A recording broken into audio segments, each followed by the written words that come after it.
habang sinaksak niya. So doon niya ginawa yung panghahalad. Narinig niyang umiiyak, so parang istorbo sa kanya. Inundayan niya ng 3 beses na saksak yung bata. Isa ang patay at 3 ang arestado sa anti-drug operation mga pulis sa Maynila kagabi.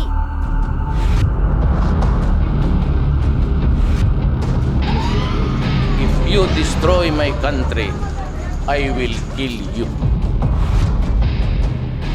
And do not ever think that you are the only one who can do evil things. Kasi ako, marunong rin akong bumaba sa impyerno to really meet you where you want it to be. But I would be harsh. And wala akong tolerance sa droga. Zero.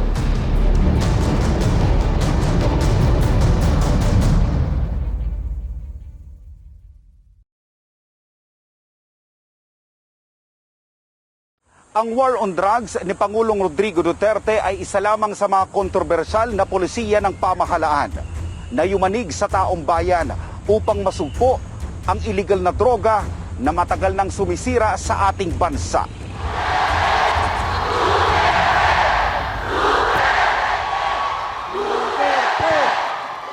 Pag sinabi kong huminto ka dyan. Pag sinabi ko siya gagawin ko dyan, ginagawa ko talaga. Takot ka mamatay o takot kang pumatay, huwag ka magpresidente. Sa 6 na taon na kanyang pamamahala, alamin natin kung paano nga ba isinulong ng Duterte administration ang kampanyang ito laban sa mga durugista.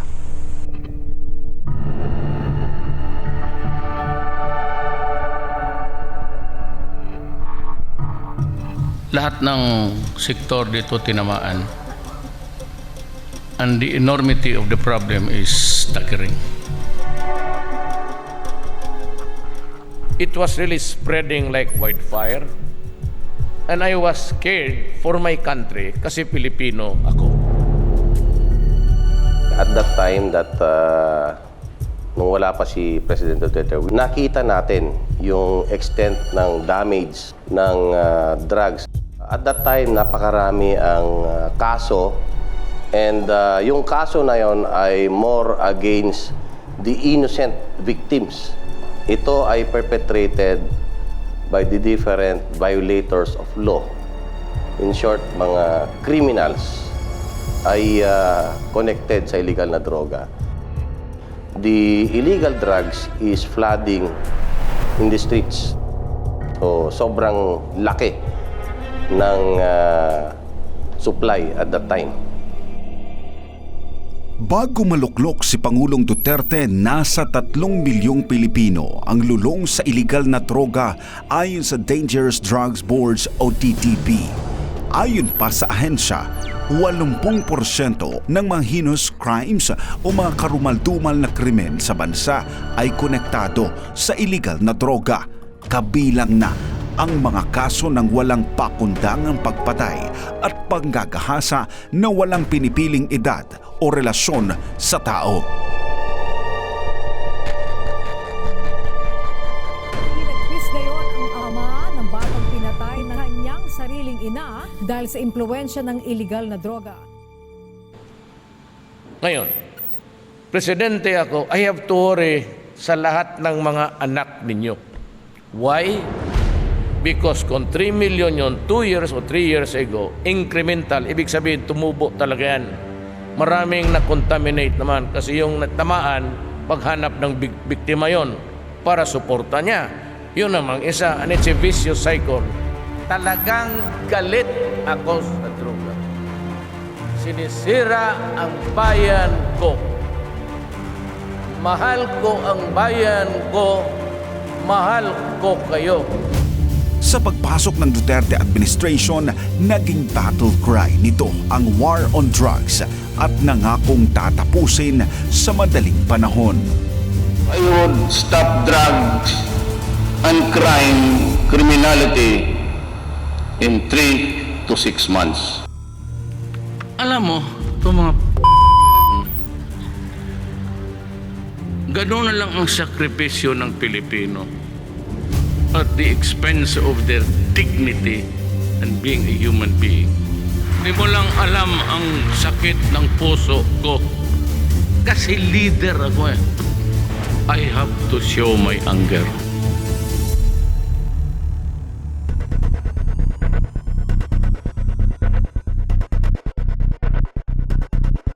Sa unang yugto ng War on Drugs, pinangunahan ng Philippine National Police ang gyera at ikinasa ang Oplan Double Barrel. At sa ilalim nito ang Oplan Tokhang at ang Oplan High Value Target o HVT. Layunin ng Oplan Tokhang na pakiusapan ang mga gumagamit ng illegal na droga na sumuko na sa gobyerno at hikayatin silang magbagong buhay. Habang layunin naman ng Oplan HVT na tukuyin at tugisin ang mga malalaking drug lords at syndicates sa bansa. Ngunit sa unang taon ng administrasyon, inilarawan ito ng mga kritiko bilang isang madugong laban. Pag sinabi mo kasing war on drugs, ibig sabihin, it is an absolute going against all forms of illegal drugs. Kung ano man ang kahinatnan niyan, hindi pwedeng walang madidisgrasya dyan. Meron at meron talagang madidisgrasya. Naramdaman ng mamamayan ang totoong hagupit ng batas sa mga sumisira sa bayan. Yung Oplan Tokhang kasi nung una ay medyo masalimuot. Masalimuot in the sense na kasi nga talagang our PNP focus on the supply reduction. And when you say supply reduction, yun yung paglipanan ng napakaraming droga anywhere. Tulad ng mga dagang nagtatago sa kasuluk-sulukan ng bahay, nagimbal ang mga lungga ng mga drug addicts sa buong bansa. Dahilan ng malawakang pagsuko ng mga ito sa gobyerno.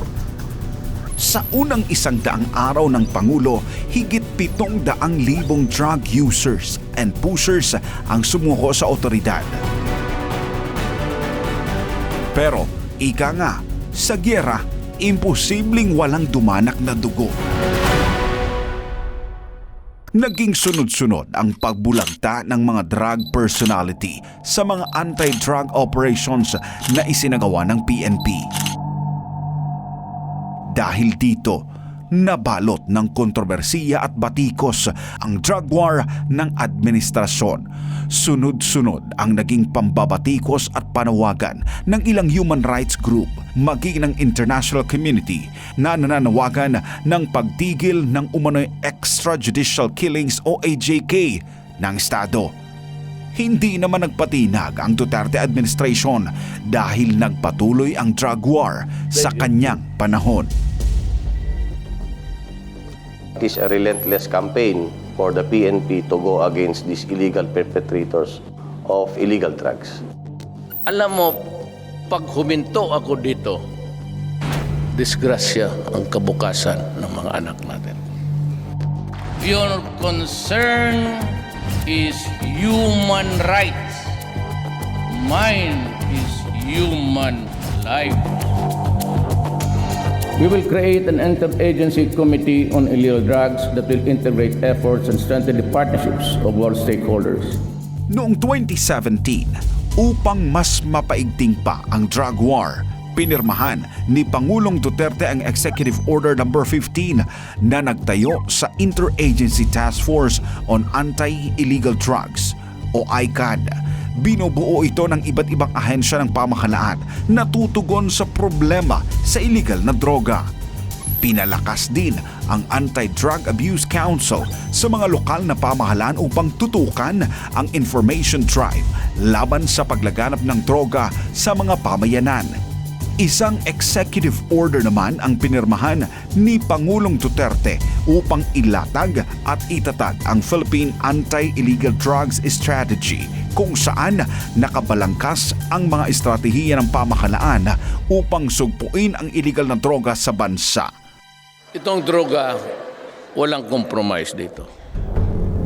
Kimamatay ako sa trabaho o mabuhay ako. Killings, it will continue. Maybe bloody.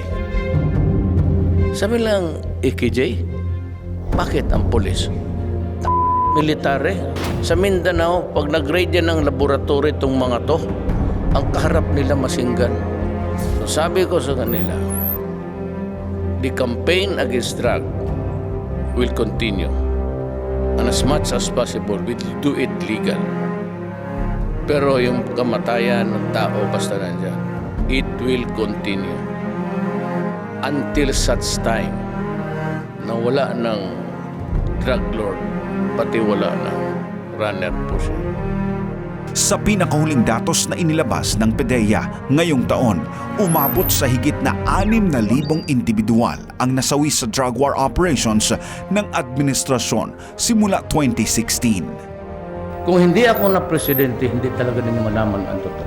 Because even I myself, when the reality was there, when I became president, started to squeeze everybody, then you saw the hundreds of thousands surrendering to the police. I was really horrified.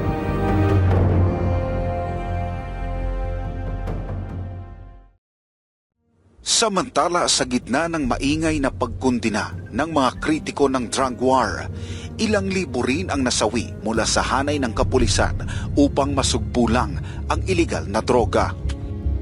Hindi naman nila alam, every time na mag-aaresto yung pulis, susugal po ng buhay. Araw-araw, nakukunan ako sa gobyerno 2-3 pulis o sundalo. Ganun nakatindi ang problema sa droga. Behind my back are the people or the police officers who sacrifice and offered the supreme sacrifice to really offer their own lives in securing the safety of each and every Filipinos na kanilang sinasakupan. Nakakalungkot man pong isipin na may mga tao po tayong namatay, lalong-lalo na at nagbuwis ng buhay, not only in our campaign against criminality, terrorism, and illegal drugs. Sabi ko nga, your names, you might be physically absent, but your names will never be forgotten. They serve as an inspiration for all of us. Kasi nga, we consider them as heroes. Sila ang ating mga bayani, tunay na bayani, na talagang nagbuwis ng buhay upang mapanatili natin peace and order ng ating minamahal na bansang Pilipinas.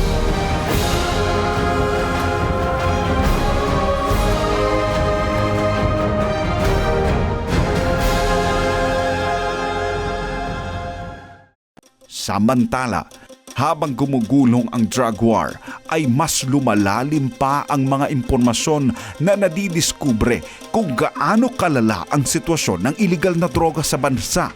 Partikular nang nangyari ang Davao City bombing noong 2016 at ang Marawi Siege noong 2017, kung saan tinukoy ito ng otoridad na posibleng dulot ng umunoy narco-terrorism o ang pagsasagawa ng terorismo gamit ang pera mula sa iligal na droga. Years ago, we saw the terrible devastation caused by illegal drugs. During that Marawi siege, tons of shabu worth millions and millions of pesos. Drug money killed 175 and wounded 2,001 of my soldiers and policemen in that 5-month battle. At dito mas nabuksan ang isyu sa malalang kalakaran ng iligal na droga sa bansa kasabay nagpagpapalaganap ng terorismo. Batayan kung bakit nasabi ng Pangulo na posibleng maging ganap na narco state ang Pilipinas kung hindi masasawata ang droga sa lalong madaling panahon. As early as kang Ramos, giduol na ni si Secretary Alunan sa DAA, Drug Enforcement Agency o Department. Giingnan na siya nga at the rate kaning dagan sa droga, you will become in narco state. Pareho sa Medellin, sa Mexico, sa Colombia. South America, puro failed state na. Ang tigas gito ang mga drogista. Ang pulis nga to, basta di mo patay. Mga pulis nga to, mapugos na lang. Kay patyon man yun nila. Isinawalat din ni Pangulong Duterte ang pag-iral ng narco politics sa bansa. Anya, hindi niya inaasahan na mismong mga nasa loob ng pamahalaan ay sangkot sa industriya ng iligal na droga. This is the drug industry of the Philippines. And pwede rin listahan. It's a list actually. And ang nandyan, a few city mayors, maraming municipal mayors, barangay captains, about 40%. The entire country. Maraming pulis. Sad to note, sabi nga ng ating presidente, ang isang nakakalungkot na bagay rito na oversee niya, no, na there are some quarters of our law enforcers who are in dito sa illegal na droga na to, and yun ang isang nakakalungkot. Ano ba yung bond? Ng mga general. 11 generals. Barangay captains, almost about 35% of all are into drugs. Mayors, policemen, we estimate about 14,000. They are the policemen all over the Philippines. How do you suppose can we survive as a country? Maliban rito, pinangalanan din ng Pangulo ang ilang drug lords na kumukontrol ng iligal na droga sa bansa. Most of them are inside the National Penitentiary. Ang nandito is si Wu Tuan alias Peter Ho. He is a triad member and operating the Luzon and the NCR. He's inside the prison, but he's the one directing the traffic of the drug operations in Luzon. And the other one is Peter Lim alias Jaguar, triad of the Visayas. And the other one is Herbert Colanco. He is also inside the prison. I was informed that he is the son-in-law of the mayor of Osamis, Aldong Parahinog, and is the husband of the vice mayor, who is the daughter of Parahinog. He is also one of the identified members of Coratong Baliling. Kaugnay dito, isa rin sa pinunteriya ng Duterte administration ang New Bilibid Prison, kung saan sa loob mismo nito niluluto ang mga iligal na droga na siyang ipinapakalat naman sa iba't ibang bahagi ng bansa. Itong sa drug war, I started to embark on it. O, kita mo ngayon lumabas. After this, you listen to the continuing investigation. Diba sinabi ko sa inyo, the drugs was being operated inside the penitentiary. It would be unfair to say that si Dilima was into drug trafficking. But by implication, kasi she allowed them, I was correct or along because I was supplied with a matrix. Pinangunahan ni Bureau of Corrections Chief Director General Gerald Bantag ang war on drugs sa loob ng pambansang piitan.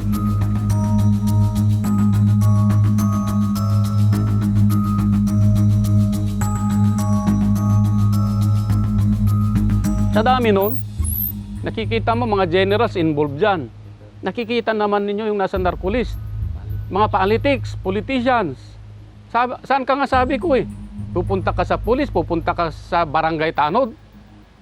Hindi susumbong ka lang sa boss niya.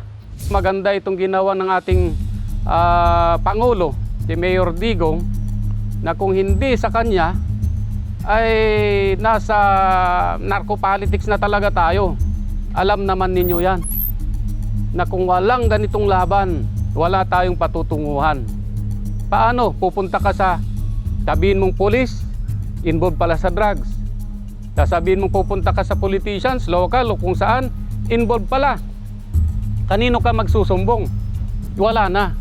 So napakaganda itong ginawang laban ng ating Pangulo.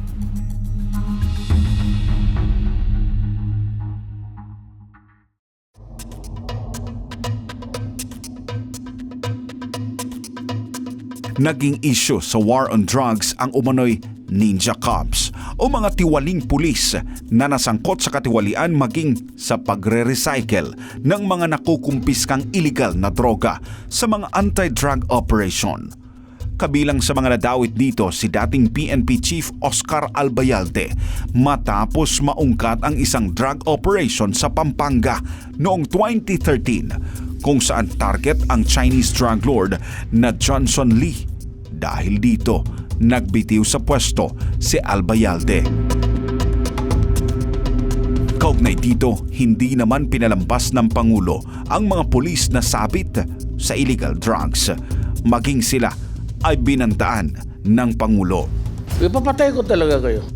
I will review your cases. Kayong may mga kasalanan na sindikato sa droga, sindikato sa korupsyon. Meron akong special unit, habang buhay bantayan kayo. At pag nagkamali kayo ng konti, sabihin ko patayin kayo.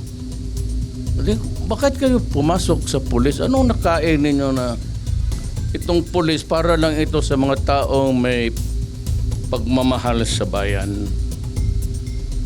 at gusto makapagsilbi sa kapwa-tao nila? Ang sunod ko sabi noon, sabi ko itong mga kriminal, sunod kayong mga pulis na kriminal. Hindi lang nyo sinisira yung pulis.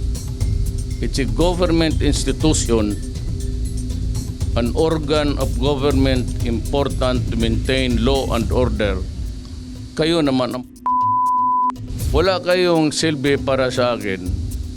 Salot kayo sa lipunan. Winawarningan ko kayo, kayong mga pamilya nakikinig ngayon, nandito ito mga asawa ninyo, kapatid, anak. Huwag tayong magsisiyan. Kaya naman inilunsad din ng administrasyon ang internal cleansing sa hanay ng kapulisan kung saan umabot sa higit 37,000 mga pulis ang naparusahan, kung saan halos 300 dito ang na-demote at higit 700 naman ang nasibak sa pwesto. Ito'y bilang pagtalima sa utos ng Pangulo na dapat matino at disiplinado ang pambansang pulisya. I call on the Philippine National Police, the barangay chairman, the mayors and governors, are all those occupying seats of power and authority not to lower their guard. There will be no let-up in this campaign. Double your efforts, triple them if need be. We will not stop until the last drug lord, the last financier, and the last pusher have surrendered or put behind bars.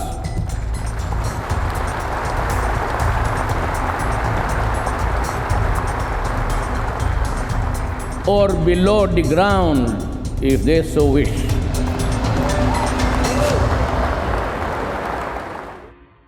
Disyembre naman noong 2020 nang sabihin ng dating International Criminal Court Prosecutor Fat Bensouda na mayroong batayan anya upang paniwalaan ang pagkakaroon ng crimes against humanity sa war on drugs ng administrasyon.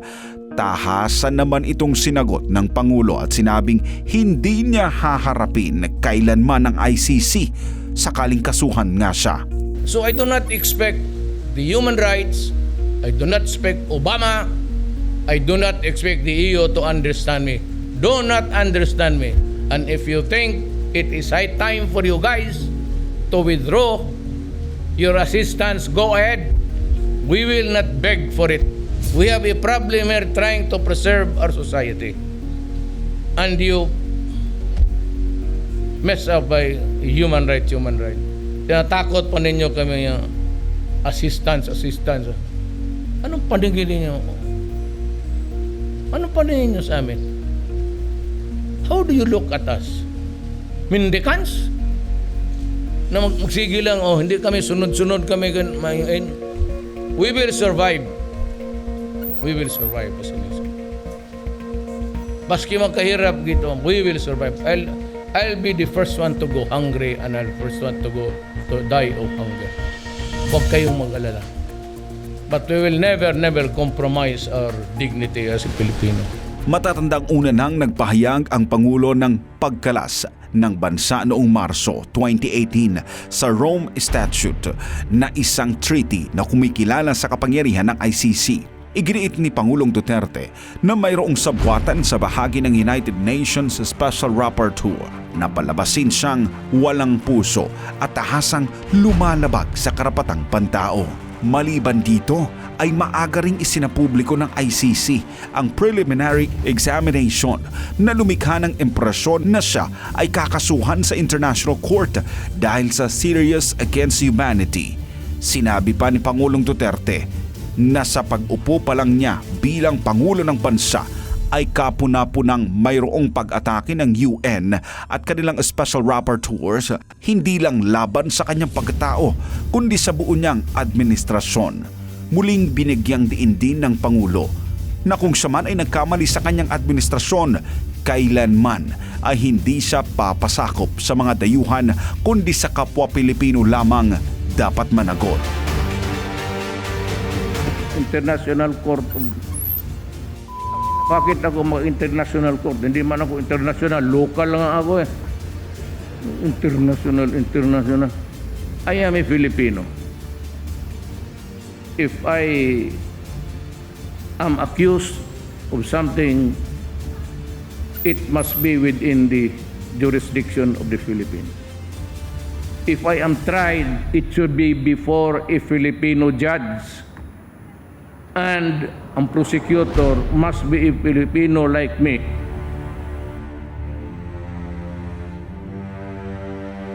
Kamakailan naman ay muling bumanat si dating Supreme Court Justice Antonio Carpio at sinabing labag sa saligang batas ang drug war campaign ng Duterte administration.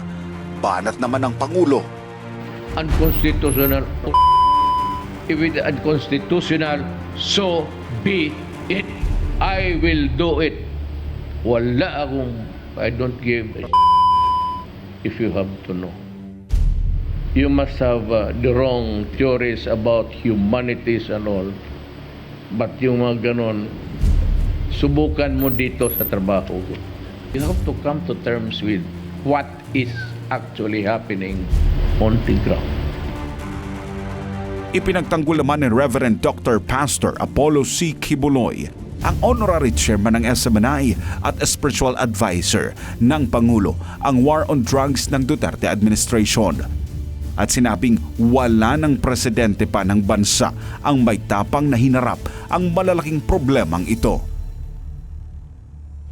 So for me, he is the only president of the world that has a ball or that has balls, you know, to have a direct collision course with this problem in the Philippines, which has, if even half of it is solved, it's already a big success. He's the only one that can do that. In spite of the fact that there is danger in what he's doing because they will accuse him of human rights, and that is a known fact. But he did it anyway because he laid down his life for it. Our president will not become billionaire because he met this drug problem head on.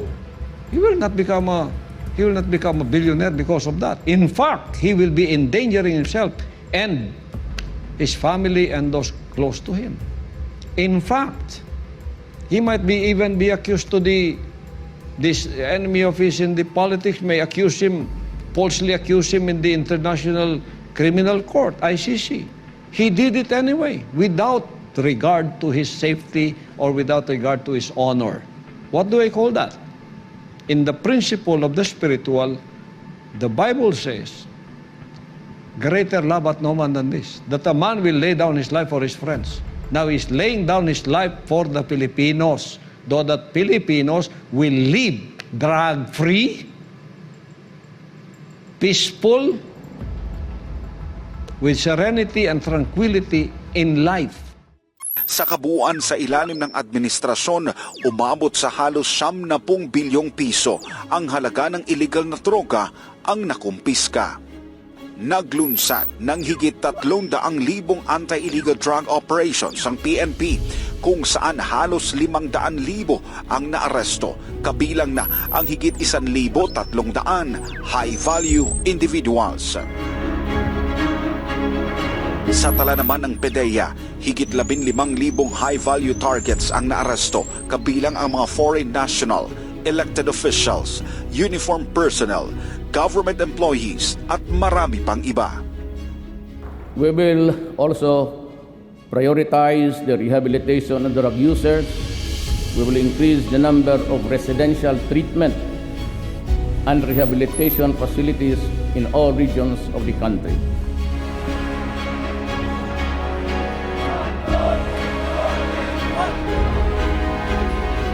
Matatanda ang kasabay ng paglunsad ng war on drugs ng Duterte administration ay agad na inihanda rin ni Pangulong Duterte ang mga drug rehabilitation center sa buong bansa sa pamamagitan ng Executive Order No. 4 bilang pagtugon sa mga nais magbago at muling bumalik ng normal sa lipunan.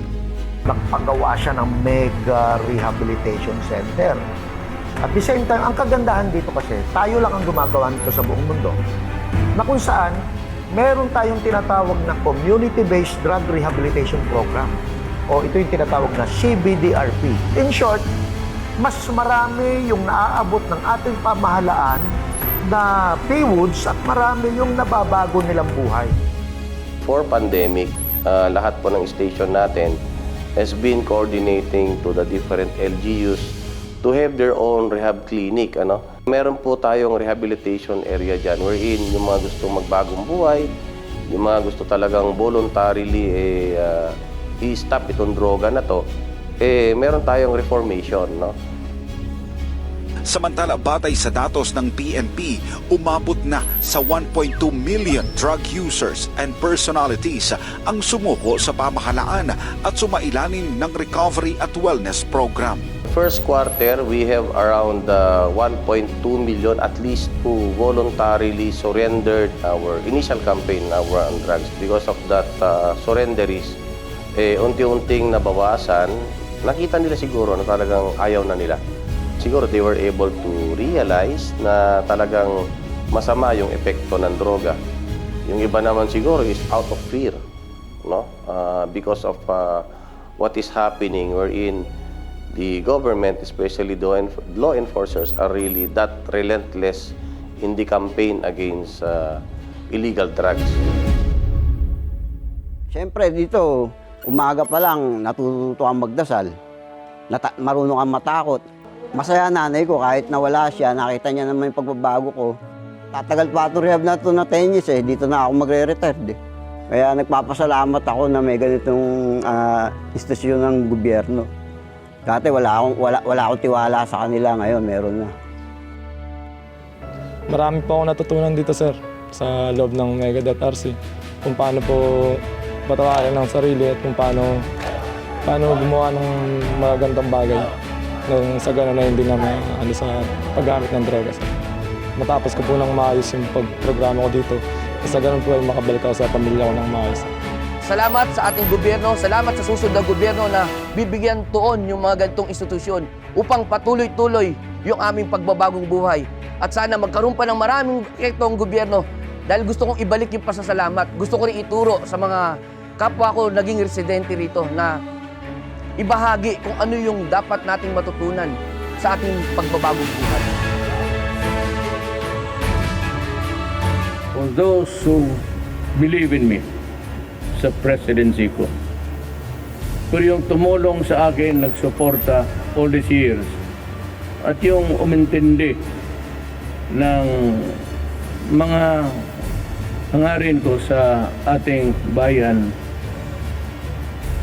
brought me kayo sa pagka-presidente ko for 6 years. I would like to express my gratitude sa inyo at maraming salamat po.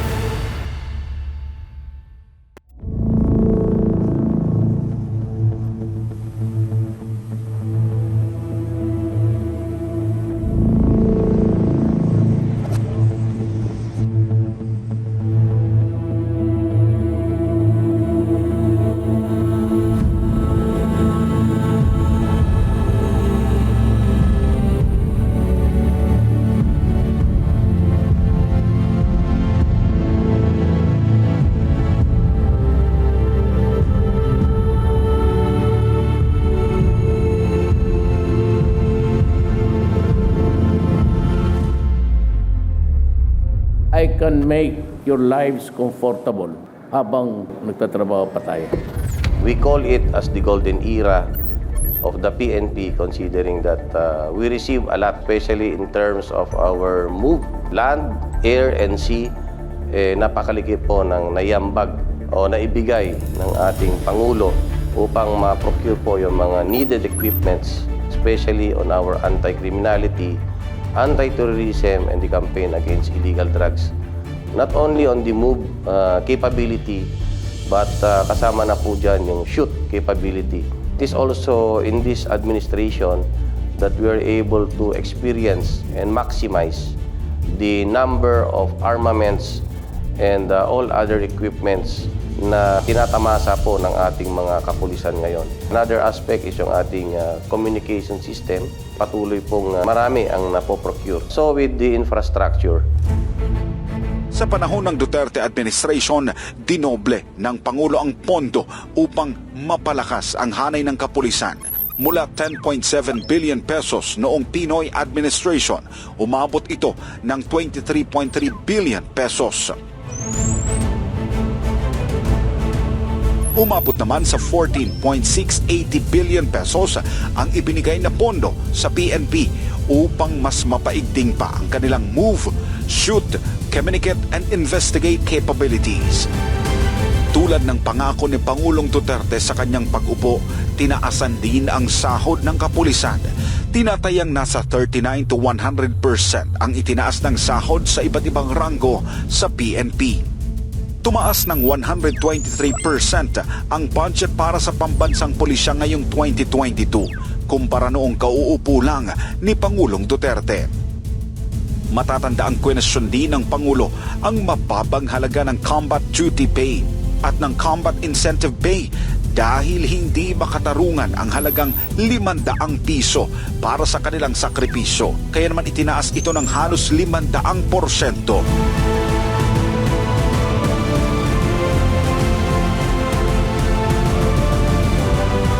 Maliban sa pagtataas ng sahod, pinaganda at pinalakas din ng Duterte administration ang gamit ng PNP.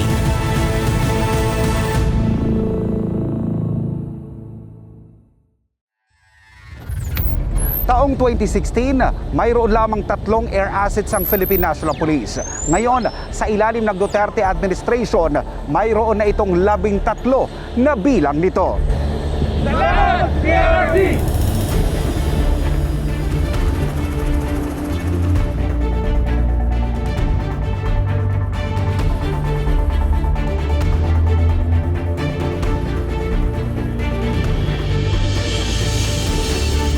Mula 117 na water assets noong 2016, ngayon iiwan ng administrasyon na may 353 water assets.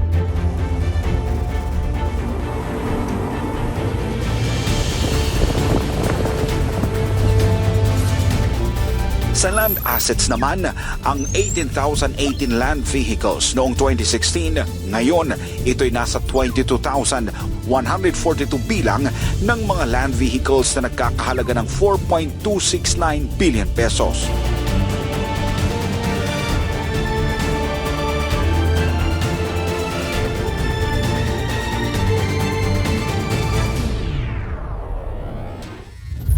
Sa ilalim ng panunungkulan ni Pangulong Rodrigo Roa Duterte noong 2016, halos dumoble ang bilang ng firepower equipments ng Philippine National Police na mula sa 213,927, umabot na ito ngayon sa 419,902.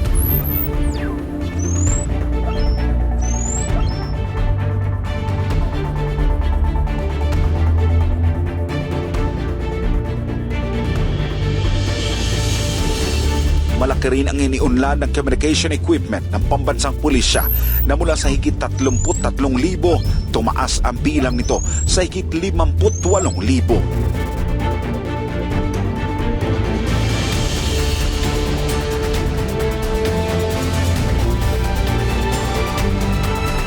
Halos 500% naman ang itinaas ng bilang ng equipment para sa internal security and anti-terrorism efforts ng pamahalaan.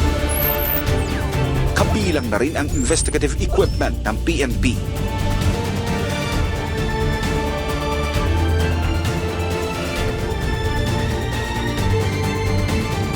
Nagtayo din ng mga bagong police stations at iba pang infrastruktura ang PNP na nagkakahalaga ng higit 3 bilyong piso.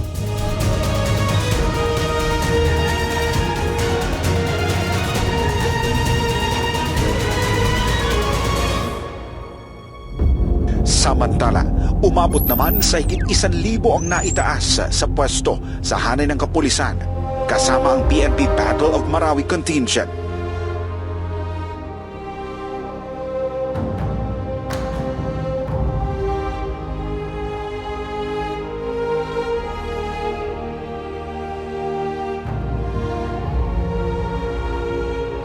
Pinarangalan ang 42 sa SAF-44 ng PNP Medal of Valor bilang pagkilala sa kanilang hindi matatawarang sakripisyo ng kanilang buhay upang labanan ang mga terorista noong 2015 sa Maguindanao. Ito na ang pinakamataas na bilang ng pulis na nakatanggap ng Medal of Valor sa kasaysayan ng bansa. Nasa 70 milyong piso naman ang ibinigay ng pamahalaan bilang Financial Assistance Fund para sa mga pamilya ng mga nasawing pulis sa mga police operations, partikular na sa war on drugs.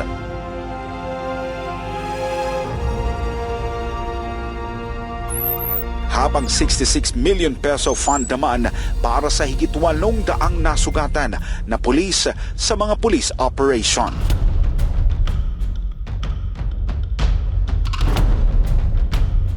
Tinulungan din ng administrasyon ang halos 4,000 benepisyaryo ng mga pulis sa pamamagitan ng Rewards Educational Assistance Program, kung saan halos 4,000 benepisyaryo ang nakatanggap nito.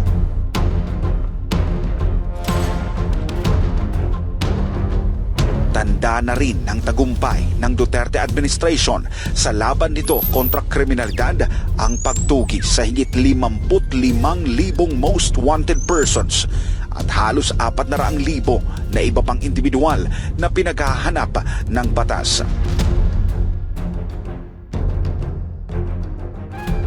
Kaya naman napakalaki ng itinaas ng Crime Clearance at Solution Efficiency Index sa bansa, habang lumagpak naman ang average monthly crime rate sa bansa sa panahon ng Duterte administration. Naging makasaysayan din ang pagbaba ng National Index Crime Rate kumpara noong datnan ito ng Pangulong Duterte. Mula 10.61% noong 2016, ngayong bababa ang Pangulo, nasa 2.53% na lamang ito. Mula sa halos 600,000 kaso ng krimen, bumagsak na lamang ito sa higit 85,000 kaso pagdating noong 2022. At noong nakaraang halalan, muling umukit sa kasaysayan ang PNP sa ilalim ng Duterte administration dahil naitala ang pinakamababang bilang ng national and local elections-related incident kumpara noong 2010 at 2016. Kaya naman hindi nakapagtataka ang mataas na trust at approval rating na nakuha ng pambansang pulisya batay sa survey ng Publicus Asia noong 2021.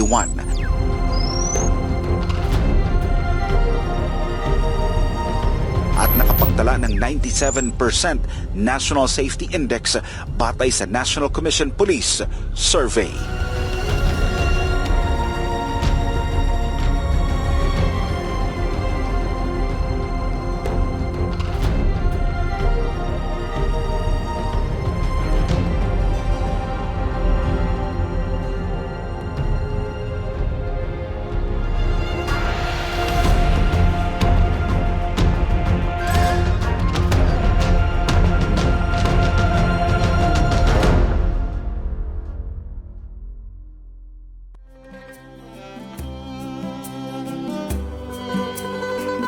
Masdan mo ang Pilipinas sa 6 na taong nakalipas. Asahan po ninyo ang inyong Philippine National Police ay laging magbibigay ng serbisyong tama.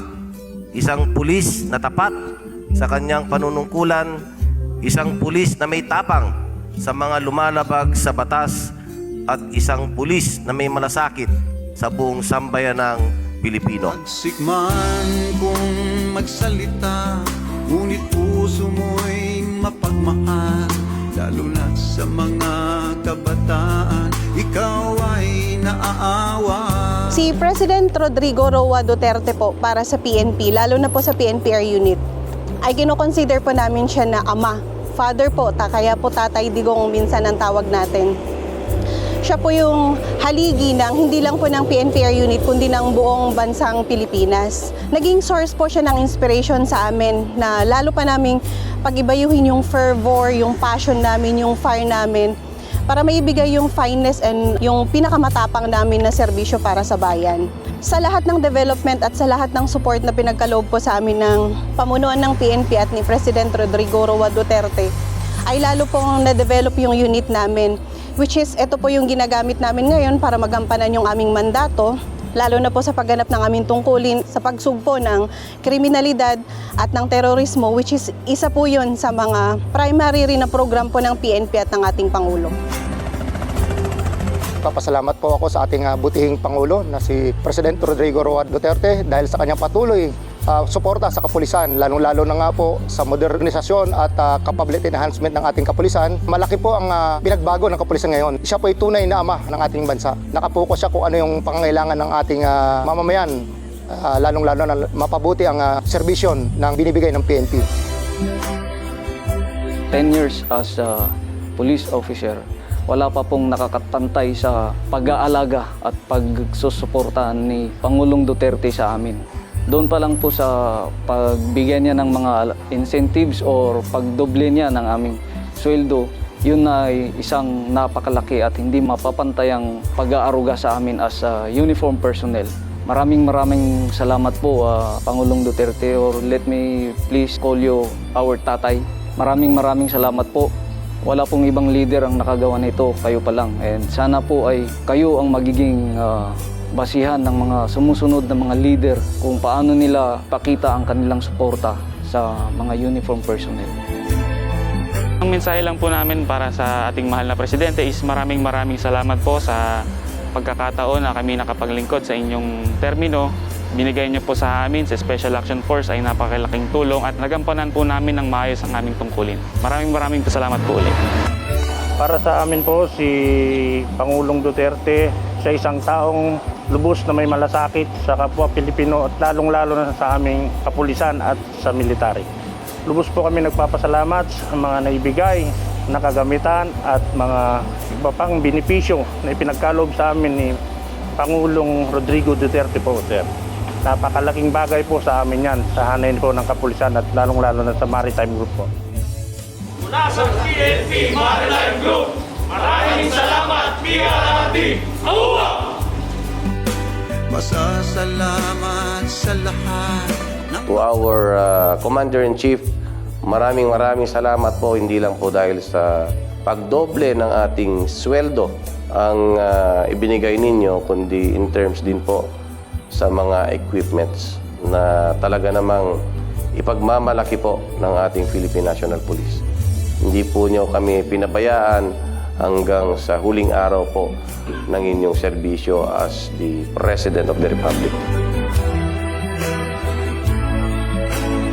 ang giyera kontra illegal na droga ng Duterte administration. Bagamat sinisiraan ng iilan, ay hindi maitatanggi ang tagumpay nito sa pagtataguyod ng seguridad at kapayapaan ng bansa. Kaya naman, karamihan sa mga mamayang Pilipino umaasang maipagpapatuloy ang labang ito kahit sa mga susunod na administrasyon. Para sa Pilipinas kong mahal, ako si Paul Montimon at ito ang aking SMNI Special Report. Isa kang tunay na bayani, mahal naming Always do your best and remember to serve selflessly in whatever capacity you have. Galing sa ilalim ng puso ko, salamat for making me president. Maraming salamat sa inyong lahat. Salamat